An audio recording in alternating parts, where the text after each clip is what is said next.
Do you have a reaction to the Alabama Supreme Court ruling on the fact that embryos are children? Yeah, I was all for it. We need to have more kids. We need to have an opportunity to do that. And I thought this was the right thing to do. But IVF is used to have more children, and right now IVF services are paused at some of the clinics in Alabama. Aren't you concerned that this could impact people who are trying to have kids? Well, that's for another conversation. People need to have. We need more kids. We need the people to have the opportunity to have kids. Senator, what do you say to the women right now in Alabama who no longer have access to IVF or who will not as a result of this ruling? What do you say to them? Well, that's a hard one. It really is. It's really hard because again, you want people to have that opportunity, and that's what I was telling her. We need more kids. So, Dr. Amanda Weinstein, it is great to have you back on Against All Enemies. I don't know about you, but I was really hoping that the next question that reporter asked Senator Tommy Tuberville was, do you have any idea what IVF is? Because I think that is part of the problem when it comes to these extremists forcing their religious views on everyone else. It's so often men who have no idea what they're talking about. 100%. Thought the same thing when I was watching this. I said, oh, he has no idea what IVF is, right? I get it. There's a lot of acronyms. Acronyms are hard. We have IVF, we have IUDs. Like, there's some acronyms out there, but most women know what those acronyms mean. And even if you know what the acronyms mean, they know what they are. He clearly has no idea what IVF is, or that IVF is used to help people who are struggling to have a baby.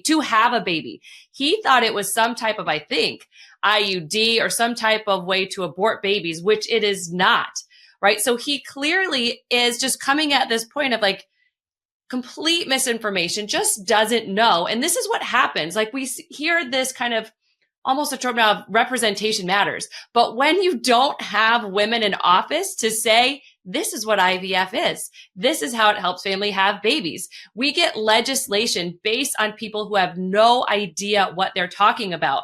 And as you mentioned, it tends to be pretty common with men. We have legislators across the country who think they're experts for the most outlandish reasons. You have legislators claiming to be experts in women's reproduction because they're a veterinarian, like Rep. Joel Kitchen in Wisconsin said, or because they have cows, like an Iowa Rep. Jack Nelson said. And you just get outlandish legislation. In Ohio, we actually had legislation mandating that doctors reimplant ectopic pregnancies or face murder charges. This is by John Becker, because he had no idea that that's not possible. Amanda, what is so extra frustrating about this is that this decision happened in Senator Tommy Tuberville's state. The Alabama Supreme Court issued this ruling, again, by a man who probably has no idea what he's talking about. And the senator didn't even bother, or the senator's staff didn't even bother to educate him on the mechanics of not just this ruling, but the science behind it.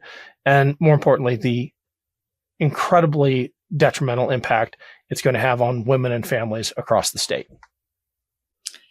This is devastating for a lot of families. You can go out there and there are already videos of families who have spent $50,000 or more on IVF to try and have a child, to grow their family. And it has halted that for many families. It is devastating. And I get that it's upset when embryos are accidentally destroyed. And I think those families should be compensated, but they should not be compensated with redefining our laws in this country and ultimately doing something that's going to ban the very procedure that they were trying to use. And I will say, I love all the memes that I see out now. There's some great memes out there, people riding in the HOV lane, because they have eggs in the front seat. My favorite is all the ingredients to cake, saying in Alabama, this is cake. But right, I think a lot of women know, right? Cake ain't cake until it's baked, right? It just isn't. And this ruling is just ridiculous when it comes to real life. It might make sense on the extremist end for some religious people, but the problem is our Constitution doesn't say that we should be living by someone else's religion. We should be living by our own religion. And in reality, that just doesn't make sense. Republicans have been in a panic since this ruling, including the former president himself saying that there's no way that this will be a national thing. But I want to roll this clip that puts the lie to that claim. And, Michelle, let me just give you a few examples here. These are recently backed bills that make the same argument as Alabama's. 125 House Republicans, including Speaker Mike Johnson, they've co-sponsored something called the Life at Conception Act, which states that the term human being includes all stages of life, including the moment of fertilization, cloning, or other moment at which an individual member of the human species comes into being. It does not include an exception for IVF. The chair of the NRSC, Senator Stephen Daines of Montana, co-sponsored a bill in 2021 that claimed that Homo sapiens, born and unborn, are entitled to the full protections of the 14th Amendment. They're for it. They want to make it illegal everywhere. So, Amanda, I think we both know that all of the protestations coming from the right about the supposed extremism of this Alabama court decision are just projecting.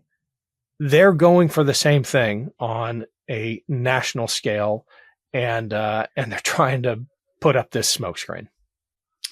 I mean, they are the party who loves to talk about the unintended consequences of government legislation.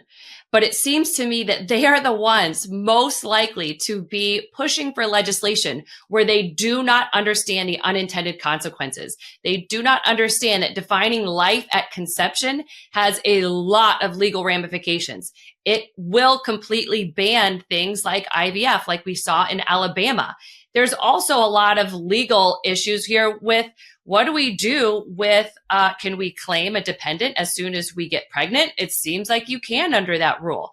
If you have a miscarriage, right? Could we claim that in a life insurance policy?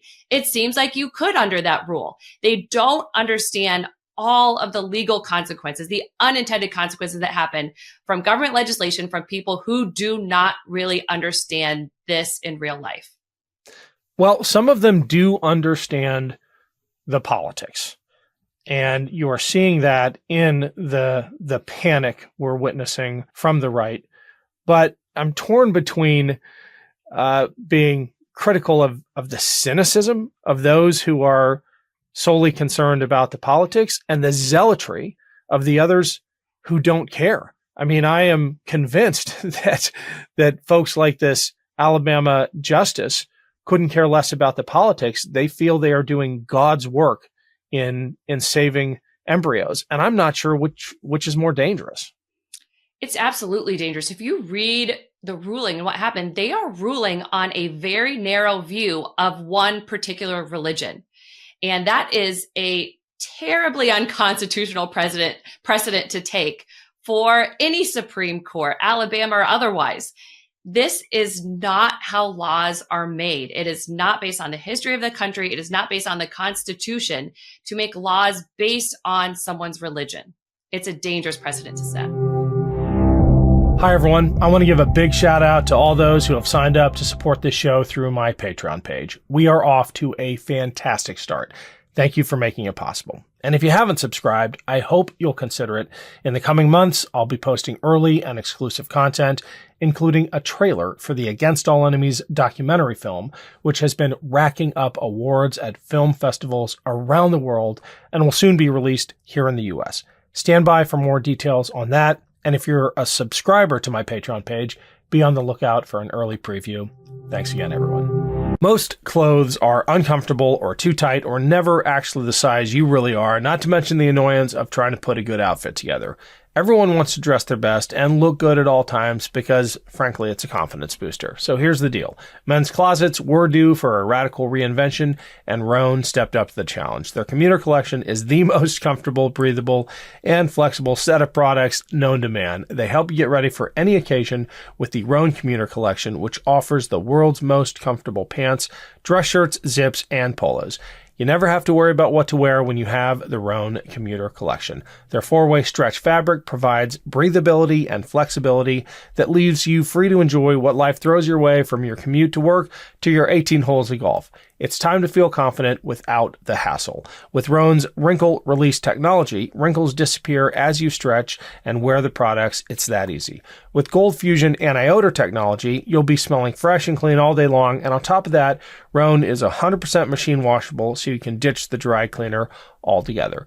I absolutely love Rhone. It's comfortable yet professional and has truly become my favorite clothing brand. We're on the move a lot, whether it's jumping from meeting to meeting or catching a flight or an important dinner. The Rhone Commuter Collection has never let me down. The versatility and overall comfort of the collection is undefeated. Even after I wear it all day, I still feel super fresh because of that Gold Fusion anti-odor technology. The Commuter Collection can get you through any workday and straight into whatever comes next. Head to Rhone.com/boats and use promo code BOATS to save 20% off your entire order. That's 20% off your entire order when you head to RHONE.com/boats and use code BOATS. It's time to find your corner office comfort. Folks on the left, progressives, legal scholars especially, and activists have been warning for years that this was coming. And the response from the right has been, calm down. There's no way that Republicans are going to do these kinds of things that you're scaremongering about. Here's a clip of Lindsey Graham saying just that they're never going to come after IVF and those things. The last thing we'll do is shut down a fertility clinic to have a child that you desperately want.